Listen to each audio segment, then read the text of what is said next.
Good afternoon. Welcome to Restart Michigan with KPMG, Tariffs, Recovery, and Finding Cash Now, Part 2 of the three-part series. My name is Tabitha Mensch, and I'm an engagement manager with the Detroit Regional Chamber in Zaharatos. Thank you for joining us for this session. The Chamber launched this series of webinars to help businesses across the state prepare to restart operations and return to work. I would like to thank our guest speaker, KPMG, for volunteering their time to share their expertise. Before we get started, I wanted to make you all aware that all participants are on mute, but you do have the option to submit questions at any time during this webinar through the GoToWebinar control panel. Our speakers will try to address as many questions as time will allow. I will now turn the webinar over to George and Dawn from KPMG. Thank you. Thank you, Tabitha. Really appreciate it. Good afternoon, everyone. Hope you're all doing well and your families are safe. I know we're going through some unprecedented times at the moment. My name is George Zaharatos. I'm a partner with KPMG's Trade and Customs practice. I've been with the firm now for 15 years, focusing on import and export matters, customs duties, and savings. So happy to be here today. And I'm joined by Dawn Olesky, who's our national drawback leader based in Detroit, and has been working with our team to help recover duties, tariffs, and a lot more in terms of exclusions for companies over the past year. So Dawn, thank you for being here. We also have Andy Dornart, who will join us later in the webcast today. Andy is a managing director out of our Detroit office focusing on automotive. First, I'd like to thank Mich Auto and the Chamber for hosting this and including us. Obviously, really important Restart Michigan, Restart America, and how we can support, especially given the impact of trade. This is the second part of a three-part series. The first one was hosted by Doug Zuvich, where they discussed where they discussed all of the areas that companies can look at to manage tariffs. Today, we will discuss the how you can recover. So moving forward, I'm sorry, I'll pause here. This is me and Dawn. So the agenda for today, we'll give a quick overview on where we are with trade and just some statistics that I found to be extremely insightful while we were preparing. And then also the meat of the discussion will center around tariff elimination and recovery. And Dawn will take us through that, as well as some points on duty mitigation and duty deferral that are important to companies now. Cash obviously is important. So the deferral options that we've seen out there are going to be discussed then, and then we'll leave time for questions. Okay, so here we go. Obviously, we've seen a huge impact of tariffs on US importers. Just to give you an idea of the numbers, in 2019, and this is fiscal year for customs, which begins in October, 80.70 billion worth of import duties and fees were collected. That's a 73% increase, right, from the previous year. Now let's drill down a little bit more into that. How did it increase so high? I mean, 73% is staggering. We looked at the remedial action duties. These are the safeguard duties, what people most commonly refer to as the China tariffs or the steel and aluminum tariffs. You see here, since the beginning of these tariffs, 52 billion was collected on products that were subject to the tariffs coming from China, and 7 billion from products of imports that are steel, 2 billion of aluminum, and those are from various countries. Obviously, you could see the additional sections, and these are the ones that Doug referred to on the previous webcast as the refresher of all of those different actions that have been taken over the past year and a half. What this shows is that companies first that may have not been paying any duty or tariffs before are now in a position where they may be paying these tariffs. And, you know, quite frankly, in our experience, there are a lot of products that are on these lists that were duty-free before. So what does that mean for the automotive industry? The impact has been very high. You see in 2019, the import value, after reviewing some of the census numbers, where our team went in and extracted the information from the census website, 296.7 billion in imports and 4.9 billion in duties paid. Now, as Doug had mentioned on the previous webcast, and Alex with the Eurasia Group, you know, these are not going away anytime soon. We believe that the policies and where we are today in the environment may actually move to increasing and adding additional products to these lists. And so the one thing is that we know a lot of these are recoverable, and that companies can go back up to even 5 years, as Dawn will explain. Now, if you look at the bottom right-hand corner of this slide, you'll see how complex this all is. There have been 8 presidential proclamations. It's not, say, a new tax reform bill, obviously many pages thick, but it happens at different times. We get these presidential proclamations that we're keeping track of. There have been 49 Federal Register notices that we need to keep track of. And for those of you who, and I think you probably have a few of you in the audience that have anti-dumping and countervailing ADD and CVD duties, there have been 39 new ADD and CVD orders in FY19. So obviously complex to navigate. With that, at the same time, there have been exclusions to these tariffs. So we're looking at 83,000 steel and aluminum Section 232 exclusion requests were processed last year, and 1,500 Section 301 exclusion requests were reviewed by Customs. You know, they need to go through the United States Trade Representative before they even get to Customs. So just to give you a sense of what we're looking at. And in fact, all the moving pieces here are what we're going to be discussing today. So Dawn, I'll pass it to you. Sounds good. Thank you, George. Thank you, everyone, for joining today's webcast. We have a lot of material to cover today, so I'm going to jump right in. But you may have questions on this webcast. You may think of questions afterwards. Please definitely reach out to us. You have our contact information now. We'd be more than willing to hop on a call to answer any further questions you have. So George talked about on the previous slide about the drastic increase in duties. So 72, or I think it was a 73% increase in duties paid over 2018. That's drastic. So what we're primarily going to talk to you about today are some of the duty planning guiding principles that you could assess and implement to recover some of these duties. So the opportunities here that we're going to discuss today are more recovery, elimination, mitigation, or to defer those tariffs. We will discuss these throughout the presentation, and the key to realizing these optimal savings is to analyze and model various options and a combination of the options, as some or all of these may actually benefit your company. Once you've completed your analysis, set your strategy and accelerate the implementation of these various programs. I also highly encourage you to periodically reassess these different strategies, because your global supply chain may have changed when you initially did it. So you want to continually reassess to see if anything's changed, because you don't want to miss out on opportunities because you won't be maximizing your duty savings or duty recovery. So let's move on to the tariff elimination and tariff recovery slide, please, George.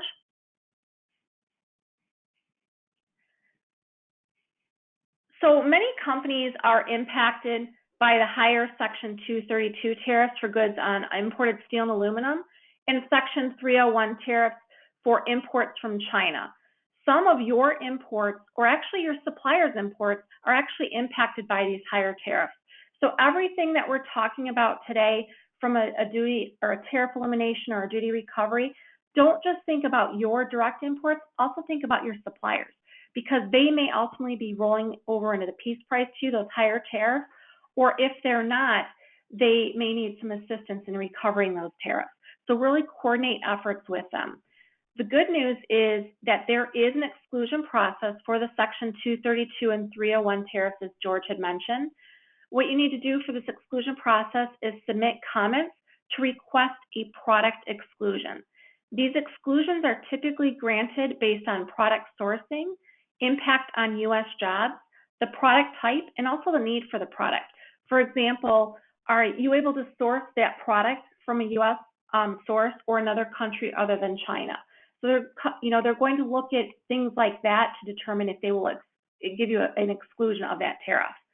When exclusions are granted, they actually apply for a 1-year time frame from the issuance date, and they are retroactive back to the date that they applied. So list 1 goes all the way back to July 6, 2018, and all the lists thereafter applied after that. So if you got an exclusion, for example, today for something from list 2 or list 1 or list 3, your tariff recovery goes all the way back to that time frame. In addition to filing for your own product exclusion, you may also leverage exclusions that were granted to a third party.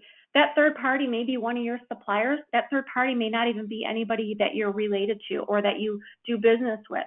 But if it's the same product, the same HTS, you may have an opportunity to leverage that exclusion. So what you really need to do is to confirm that the HTS number that you have import for adheres to an approved exclusion HTS. Then you need to drill down deeper and look at the product description. So when they grant an exclusion, they're listing an HTS number, but also description, very detailed about that product. Make sure not only your HTS matches that exclusion, but also your product description matches that exclusion. So for example, some HTS exclusions are specific to a product dimension or weight. You want to make sure that your product also adheres to those dimensions and weights. You also may have several product SKUs that are classified with the same harmonized tariff number. However, not all of those SKUs may have the same description. So you want to closely look at the HTS number and the product description to ensure that you meet that exemption. And it's really important to verify that you're maximizing the exclusion process for optimal tariff elimination. So you want to continually monitor the list of granted or even pending exclusion requests. So on this slide, we've provided you links on where those exclusions are published. And I highly encourage you to look in that on a regular basis because new exclusions are submitted all the time and new exclusion requests are submitted all the time and new ones are granted often. So you really want to closely monitor that. So during last week's session, Doug talked about your ACE data for those of you that were in session 1. ACE is the custom system of record that houses your U.S. import data. You really want to start there. Review your ACE data to identify your own HTS numbers to determine if there's an exclusion that was granted or is pending for that same HTS number. From there, take a look at your invoices or your parts master data to confirm that the description also matches the approved exclusion. Also coordinate those efforts with your suppliers who are paying those higher tariffs. So in summary, there are 3 ways to request product exclusions for 232 and 301 tariffs. The first one is to submit your own product exclusion request. The others are to leverage an exclusion granted to the third party, and the manner in which you can do so is filing for a post-summary correction, or PSC for short, or filing for a protest. In a couple slides, we are going to talk about the PSC and protest timing. We'll get back to that shortly. So now I want to switch gears to duty drawback. Duty drawback is an export incentive program that was enacted in 1789. And although drawback has evolved for the past 230 years, the basic premise has always remained the same, and that's to create U.S. jobs, encourage U.S. manufacturing, and promote exportation from the United States. So in short, drawback is a recovery of import duties, taxes, or fees paid on merchandise that's imported into the United States that's ultimately exported from the United States. So there's 3 primary types of drawback. The first one is called unused drawback. So an example of that is you import an engine into the United States, you pay a duty on that engine, it sits in your U.S. distribution center until it's exported from the United States. Upon exportation, you're entitled to claim back any duties, taxes, or fees that you paid on that imported product. There's also different mechanisms in which you apply unused drawback where you can gain some additional opportunities, but that's much more in depth that we don't have time to cover today. But just keep that in mind that there's some new laws that went into effect that really liberalizes what types of drawback that you can claim that will expand your drawback opportunities. Another type of drawback is manufacturing drawback. This is when you import, for example, automotive component parts. You pay a duty, tax, or fee on that. You manufacture a vehicle here in the United States with the imported component parts, and then you export that vehicle. Upon exportation of that vehicle, you're able to claim back 99% of the duties, taxes, or fees paid on those imported component parts that were used to actually produce that exported vehicle. Another type of drawback, this isn't as common, but is definitely an opportunity for many clients, is, let's use that engine example again. You import an engine and it may have been damaged in transit. You actually can return that engine to the foreign supplier and claim back the duties that you paid, or there's also opportunities to destroy goods in the United States under customs supervision, and that destruction is deemed an exportation for drawback purposes.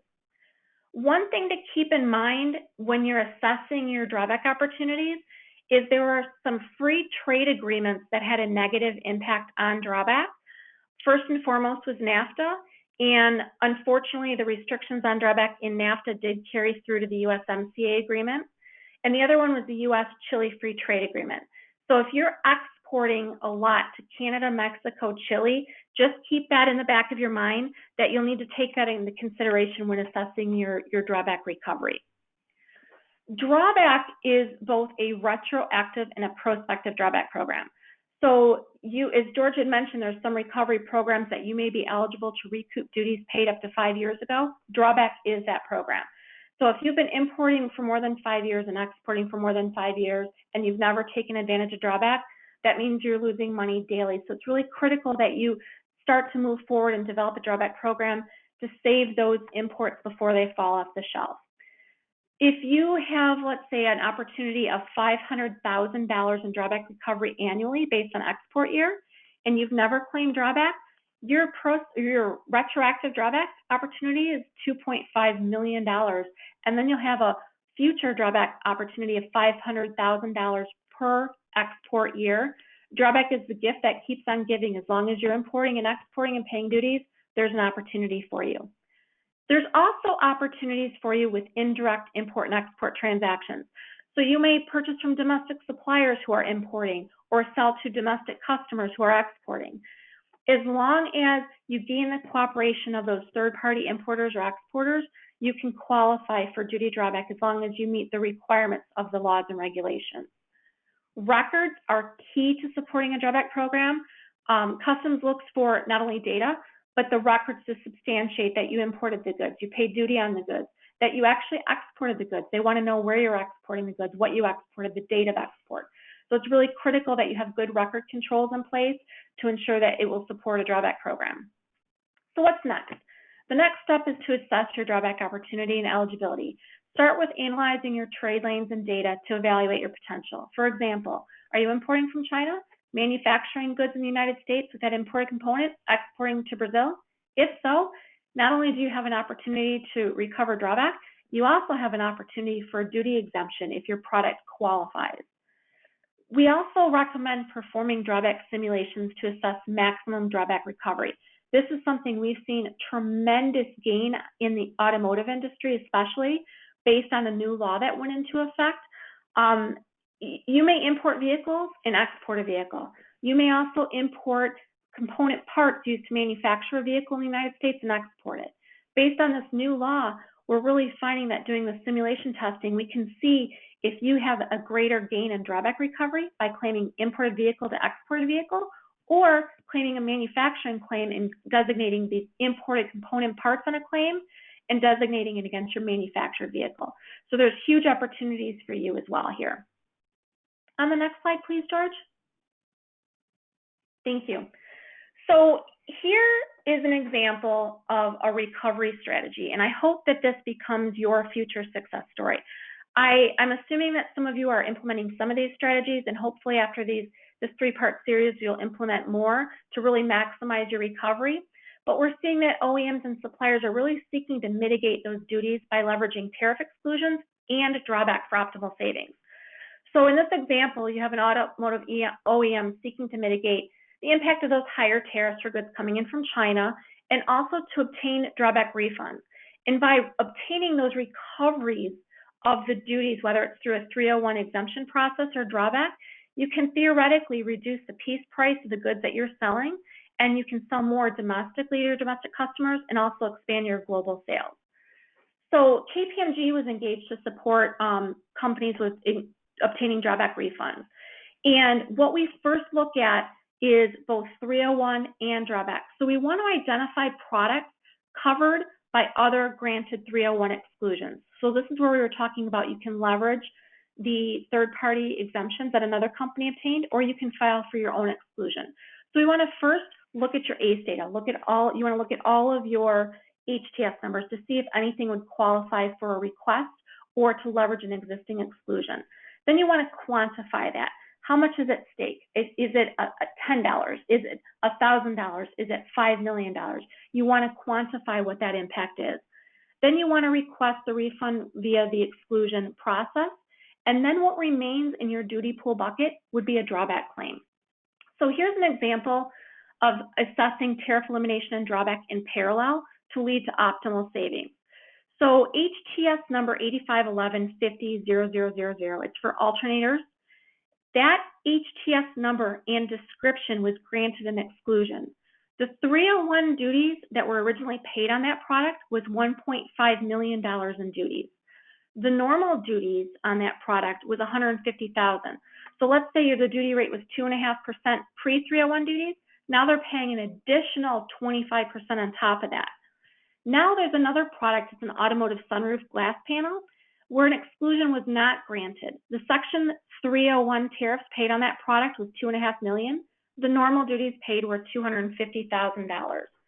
Now, if you only, let's assume that 20% of this imported product is subject to export. If you're only leveraging the tariff exclusions, your recovery is only at $1.5 million in recovery because you're claiming back or requesting exclusion for the alternators. And the 301 tariffs was $1.5 million. If your exclusion is granted, that's all you get back. If you're looking at drawback only, your recovery is only $871,000. And what that is we're taking the 301 duties paid on both the alternators and the automotive sunroofs, and also the normal duties paid, and applying 20% of that as exported. At 99%, we get $871,000 in recovery. However, when you leverage both tariff exclusions and drawback, your recovery jumps up to over $2 million in recovery. So this is a really good illustration on how leveraging these different programs will maximize your recovery. And George will also cover some other strategies to continue to drive savings for you in tariff elimination. So on the next slide, we'll talk about the life cycle of the 301 recovery. So if you're leveraging a third-party exclusion, you can request a refund in one of two ways. The first is through that post-summary correction process. When an entry is filed, there's an entry date, you have up to 300 days to file for a post-summary correction. A post-summary correction will cover one entry only. So if you have 100 entries that are applicable to a tariff exclusion that was granted, you need to file 300 post-summary corrections or 200 post-summary corrections, however many entries that you have. Another option to file for a tariff exclusion is to file a protest. Protests may be filed after the import entry is liquidated, meaning it's become final. An import entry is typically liquidated within 314 days after the entry date. We have seen that that can be pushed out a few days, so you want to closely monitor that. But once that import entry liquidates, you have 180 days to file a protest. So between day 301 and 480-ish is the time frame of which you can file a protest to request that exclusion on your product because you're leveraging that third-party exclusion.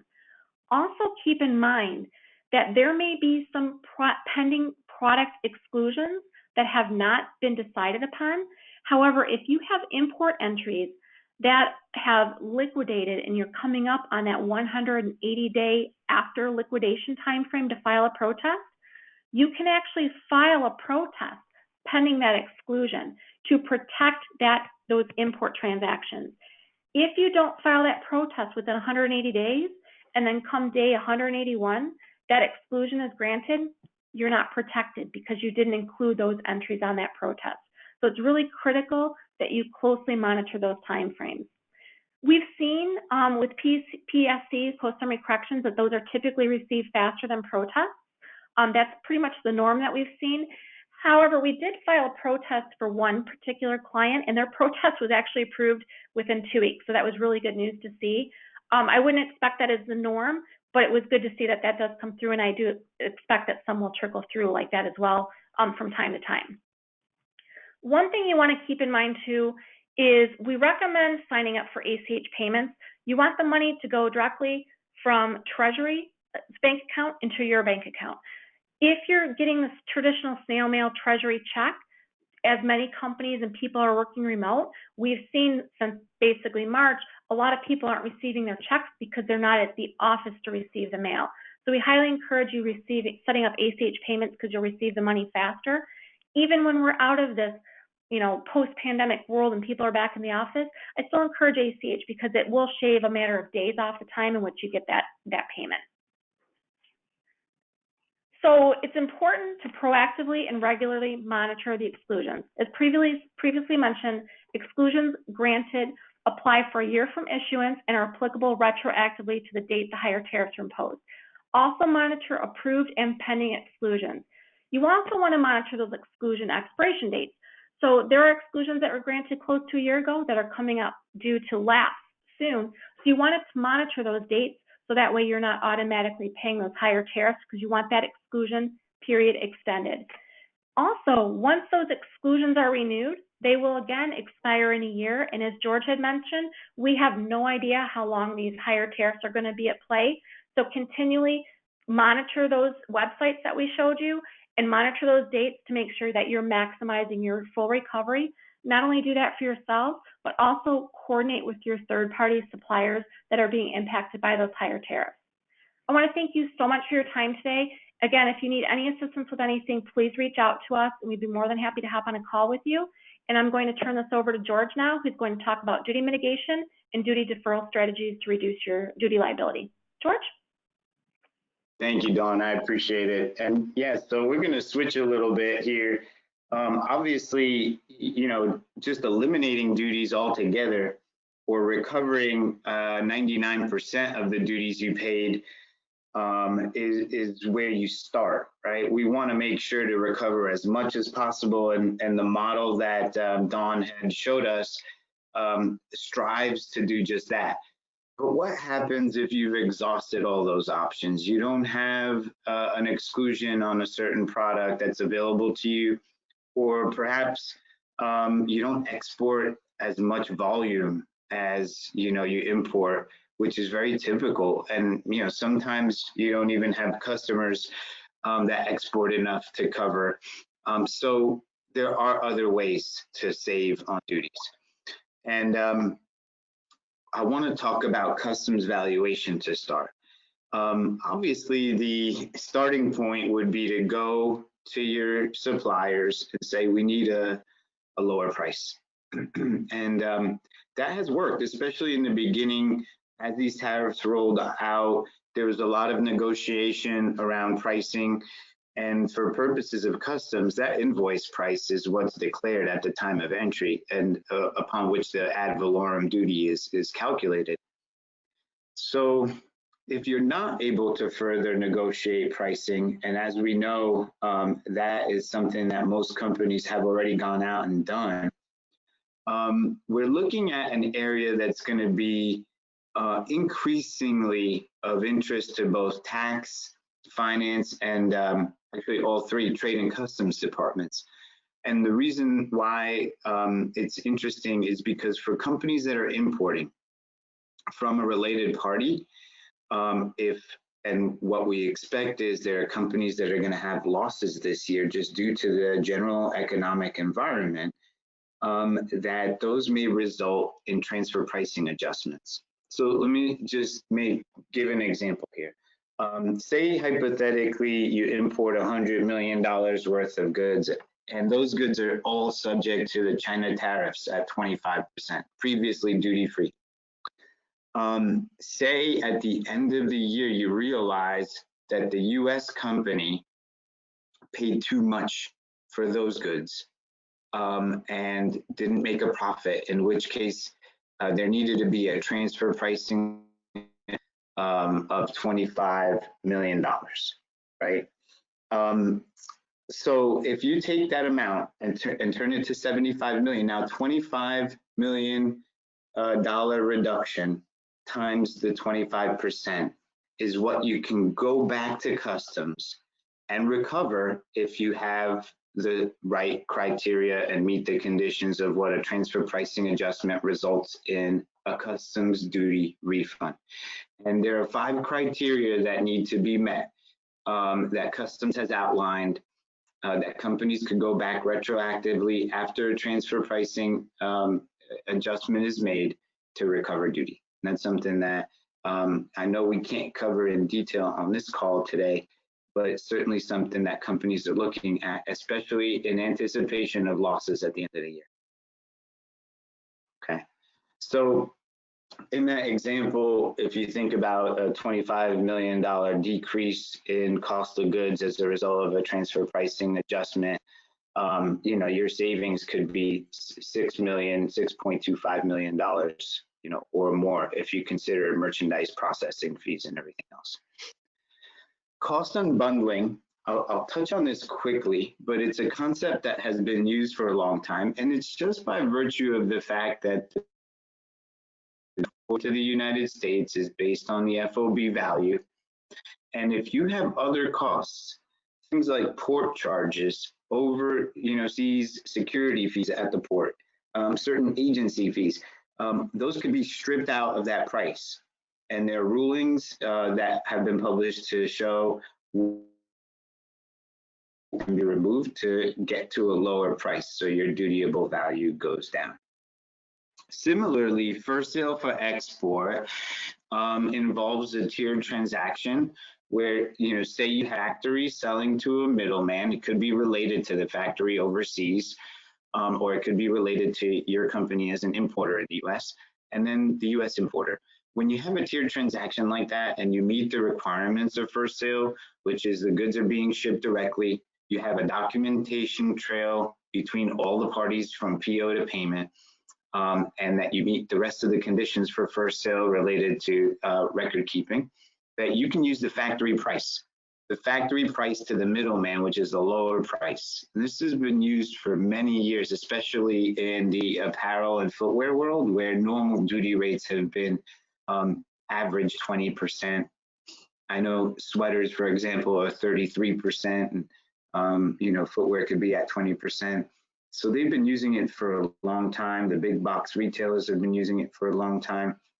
And it's a great way to mitigate the tariffs. And then really an area that's very very prevalent in the automotive space, is the defective value allowances. If you have warranty costs where vehicles at the time of import had a latent defect, and needed to be repaired in order to meet spec after import, you could go back and recover the duty on the amount that was spent to cover those repairs. It's important because this is something that a lot of automotive companies are doing, that customs has obviously set up protocols for, although it's difficult to get the duties back just by virtue of support. Having information related to the repairs that are conducted on each VIN is typically available. And so we think it's a very big and, you know, ripe area for companies to take advantage of. Customs valuation, I'm going to keep moving on, and I'm going to touch on the duty deferral options. And if you look here, we're going all the way from the longest deferral option, foreign trade zones, where goods can be admitted and sit indefinitely without duties paid until you're ready to bring them into the US commerce and sell them, or perhaps you export them and you never get duty associated with those products, all the way through what's called periodic monthly statement. And periodic monthly statement, simply what it does is it allows companies, if you're not enrolled already and you're importing, you should, to push the payment of the duties to the 15th day of the following month, the month following the entry of the goods into the US. Gives you more time to flow cash. So in between there, you see bonded warehouses, and they can be used, although they're a little bit more rigid and harder to maintain merchandise in terms of declarations to customs on a daily basis than foreign trade zones are. You have temporary importations, and a TIB, or a temporary importation under bond, is something that companies do use, especially in, say, the automotive space related to products that are coming for shows. And then, of course, with all that and those bonded areas that we were discussing are bonded movements. And as a result of what's going on in today's world with COVID-19, CBP is allowing flexibility for inbound shipments to go from port to port or bonded facility. Typically, that would need to be done within a certain period of time, but if you wanted to extend, you can. And what we have seen is some companies are running out of space in their warehouses and FTZs because of brick and mortar stores being closed, while others are trying to start up their factories. And in starting up their factories, they're finding that there's supply shortages and they have to shut them down again. It's causing a lot of stress and trouble. So the name of the game on this one is, taking products and making an environment in your warehouses and your network in the US be as nimble as possible. And the flexibility afforded by these programs is really where we think companies should be focusing their time. Now, there was a duty deferral that was launched, and it was for imports in March and April, and Customs announced a 90-day deferral on payment. It was very limited. It didn't include any products that were subject to the China tariffs, and also, had so much of a limited scope that companies really didn't take advantage of it. I can count on one hand the companies I know that were able to take advantage of that duty deferral program. Some folks asked me whether or not it will be extended. We don't think so. I have not seen anything that indicates there'll be another duty deferral program. And in fact, because of such a small time frame at which it was offered initially, I think it was also not done in a way that they expected to, extend it or have it, be something that's more long-term. So with that, we definitely have deferral options, and now's the time to explore them, because some of these deferral options do take time. Like, for example, in order to properly stand up a foreign trade zone, you're probably looking at a minimum of 4 months to stand it up, and it's prospective. It's not like duty drawback where you can go back and recover, but it is prospective, and in fact, there are a lot of benefits. If you're ever looking to model, the benefits of a foreign trade zone, please let us know. We do that as on a no-cost basis, just so we can support our clients. So with that, I'll move to the key takeaways, and Dawn, I'll kick it over to you. Hi, thanks, George. So the key takeaways from today's presentation is to file for the Section 232 and 301 tariff exclusions. When those exclusions are granted, it's 100% recovery on that product, that HTS, that product detail, that product description. Combine the tariff exclusions and drawback for maximum recovery. We went through that example and how it illustrated the maximum recovery is if you look at both as an option for you. And then to also what George talked about is identify transfer pricing adjustments to reduce declared value to CDP to lower that liability of duty, and leverage those other duty deferral options that George talked about, from the FTZs to the bonded warehouses and such.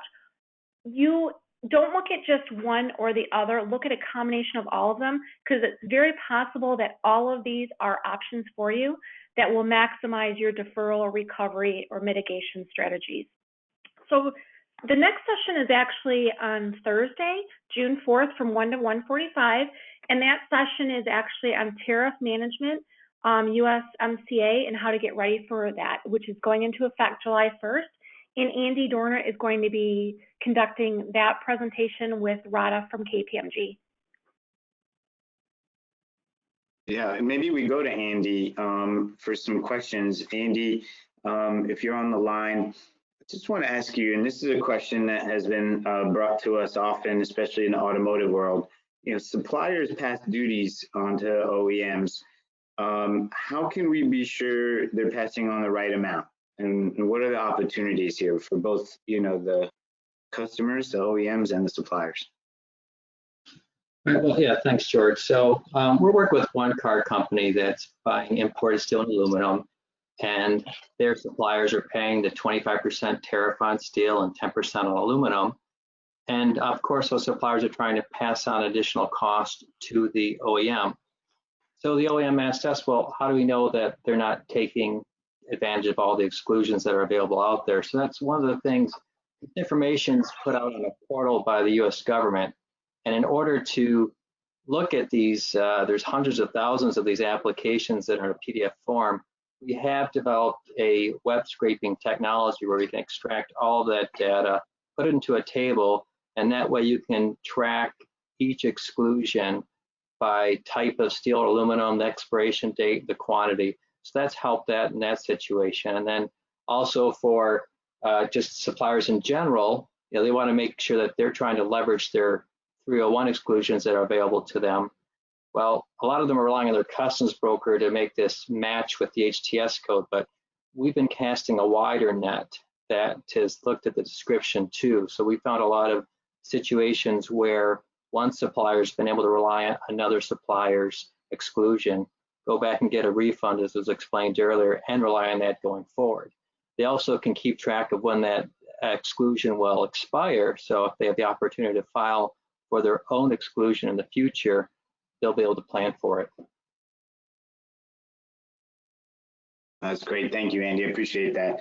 Maybe we could go to some questions from the audience if we have any that came through. I don't know if Dawn, if you've seen any that have come through, or Andy, that we can address. I haven't yet. Got it. I think I saw one. I think I saw one on whether or not you've seen OEMs taking advantage, full advantage of 301 exclusions. Yeah, so a lot of situations, even these companies that have the most sophisticated customs departments, they may not have looked at every possible exclusion that may be available. And they do come out almost on a bi-weekly basis. So to make the match takes, you have to look at the precise exclusion that was granted and compare that to the invoice description. And sometimes you have to do some reconciliation in order to get that refund. Got it. And also, I think some companies that may be taking full advantage of filing for their own exclusions or leveraging the third-party exclusions, they could drill, I think some OEMs or suppliers could drill deeper in looking into their domestic supplier exclusions as well to coordinate with them, because that will continue to drive down the piece price of the goods that's going to the customer. Got it. Yeah. And, you know, Dawn, a question to you. I know you touched on like average time to get a drawback refund. And, you know, can you just touch on the considerations when it comes to drawback refund submission to payment is what, 30 to 45 days? So in order to qualify for drawback, there's certain applications and rulings you need to file with U.S. Customs and get approved. Once you have approval of those applications and rulings, and you have what's called an accelerated payment application and a drawback bond, from the time you file the claim with that accelerated payment approval and the bond, Customs will actually issue payment of your claim within 3 weeks of filing. Again, as I mentioned with the 301 exclusion payments, I highly encourage you to set up ACH payments. Once you set up ACH payments, whether it's a 301 recovery, drawback recovery, the payments will come the same way. But I have seen a lot of clients that are sitting waiting for their checks and they don't know where they actually are because they haven't been in the office in several months. So setting up an accelerated payment process, posting for a drawback bond, and also signing up for ACH transfers will dramatically decrease the time it takes for you to get your money in hand. And right now, you know, the phrase of the year seems to be cash is king. So even if you can shave a week or 2 weeks off that time frame, it helps. Yeah, thank you, Dawn. And you know, we do have a slide that I want to show with some Q&A. So you know, this is a frequently asked questions slide to get started. These will be distributed, so I'm not going to go through all of them, but it does talk about, you know, which tariffs can be recovered, the typical opportunities, and how far back you can go. At the same time, and as we wait, maybe questions come in, I know we don't have a lot of time here. We do have some resources that you could look to. We have a tariff tracker that we could, you know, share with the team and the folks on the call so that you could take a look and understand what it is that you'll be paying based on the different lists. And then, of course, there are changes happening globally due to COVID-19 with emergency customs measures. We have a document that could, you know, summarize those, and you could track those as well. And you know, looking at my my time here, I think we are up on time. And I just wanted to thank everyone, thank the Chamber again and Ms. Otto for including us. And please tune in to the next session on the USMCA. July 1 is go live, and now's a good time to talk about what needs to be done to be prepared for that. Thank you so much. This is Tabitha Mensch again from the Chamber to wrap up today's discussion. Thank you so much to the team from KPMG. To all participants, thank you for your time today. You will soon receive an email from me with a link to today's discussion in case you want to review any of the information shared. Please visit our website at detroitchamber.com/COVID-19 for the upcoming schedules for Restart Michigan webinars and our teletown halls, as well as more valuable information and data to help your business return to work. Thank you, everyone. Have a wonderful afternoon.